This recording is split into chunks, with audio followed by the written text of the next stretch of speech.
अस्सलाम वालेकुम वरहमतुल्लाहि वबरकातुहू। शाहीन हाई स्कूल कराड़ में आपका इस वीडियो के अंदर मैं जुल्फिकार सर इस्तकबाल करता हूं हमारे जमात 10वीं के तलबा के साथ में। हम आज बरकेरों के मिगनातीसी असर magnetic effect of an electric current इस ताल्लुक से एक छोटी एक्टिविटी करने जा रहे हैं। आप यहां पर देख सकते हैं हमारे दो तलबा के हाथों के दरमियान एक कॉपर की तार लपेटा हुआ लच्छा है, एक कॉइल है।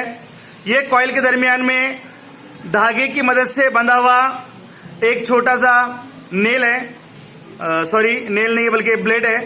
ये ब्लेड इस तरह से लगाया हुआ है कि वो कॉइल के दरमियान में लटका रहे। चूंकि धागा मौसिल शय नहीं है, गैर मौसिल है। और उस कॉइल के दो सिरे आप लोग यहाँ पर देख सकते हैं, ये दोनों सिरे खुले छोड़े हुए हैं। हम इस कॉइल से बरकीरू गुजारते हैं, देखते हैं इस ब्लेड के ऊपर किस तरह से इफेक्ट होता है। क्योंकि ब्लेड एक मिगनातीसी शय है, क्योंकि ब्लेड बना हुआ है लोहे से। ये लोहा मिगनातीसी शय होने की वजह से इस मिगनातीसी शय पर बरकी रूह के जरिए से तैयार होने वाले मिगनातीसी मैदान का क्या असर होता है।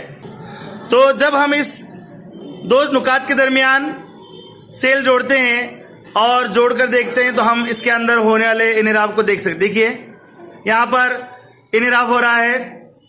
जैसे हम देखते हैं कि मुस्बत और मुनफी जरा किस तरफ जोड़ा गया है, छोड़ना है, लगाना है। इस तरह से अगर हम बरकी रौ को गुजारेंगे कॉइल के अंदर से तो हम देख सकते हैं उस कॉइल के अंदर मिगनातीसी मैदान पैदा होकर उस ब्लेड के अंदर इनराफ होता है।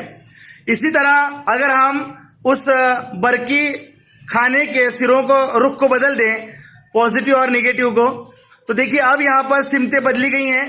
थोड़ा सा उस ब्लेड को एडजस्ट करना पड़ेगा बीच में। तो हम अब देख सकते हैं कि सिरे बदलने के बाद उस मैग्नेट में, उस ब्लेड के अंदर किस तरह से डिफ्लेक्शन होता है। देखिए आप लोग को यहां पर नजर आएगा। हाँ, ये इस तरह से मिगनातीसी मैदान पैदा होने के बाद तैयार होने वाले मिगनातीसी मैदान का असर ये उस ब्लेड पर किस तरह से होता है। अगर हम इस तरह के एक्टिविटी अगर तलबा के सामने कराते हैं तो हमारे तलबा को बरकी मिगनातीसी मैदान और उसके जरिए से पैदा होने वाला असर और वो किस तरह से कुव्वत उसके ऊपर डाली जाती है, हम यहाँ पर देख सकते हैं कि हमारे जमात 10वीं के तलबा भी इस तरह से एक्टिविटी करते हुए इस टॉपिक को समझने की कोशिश कर रहे हैं। अस्सलाम वालेकुम।